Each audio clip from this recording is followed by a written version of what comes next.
谢发言人，总台央视记者提问：日前，在联合国大会第3委 CCTV at the Third Committee of the UN General Assembly, despite the so-called concerns of Australia, the US, and a handful of Western countries over issues related to Xinjiang and Xizang, over 100 countries voiced support for China's position in various ways and opposition to interference in China's internal affairs on the pretext of human rights. What's your comment? On October 22nd, at the Third Committee of the 79th session of the UNGA, Pakistan delivered a joint statement on behalf of over 80 countries. They pointed out that issues related to Xinjiang and Xizang are China's internal affairs.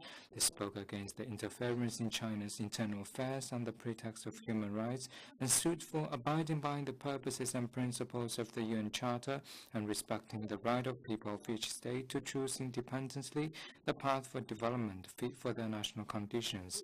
Over 20 other countries expressed support for China by making statements either individually or collectively.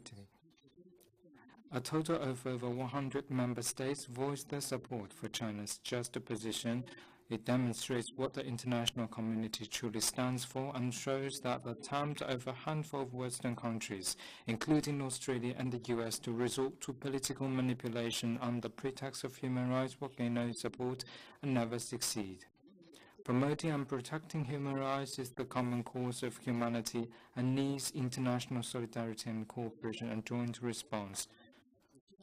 Australia, the US, and a handful of other Western countries, out of their ideological bias, stoked confrontation in multilateral platforms for their selfish political interest, which undermines international fairness and justice, and is by no means what the international community wants. Australia, long plagued by systemic racism and hate crimes, have severely violated the rights of refugees and immigrants and left indigenous people with vulnerable living conditions.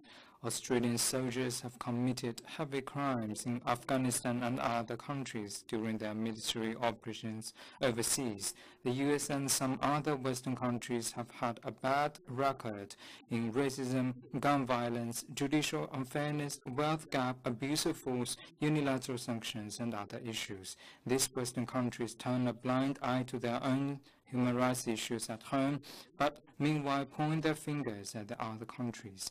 This says a lot about their hypocrisy in human rights issues. We urge these countries to face up to and address their own severe human rights issues, stop doing the wrong things such as politicizing and using human rights issues as tools, and play a constructive role in international cooperation on human rights issues. Next one, please.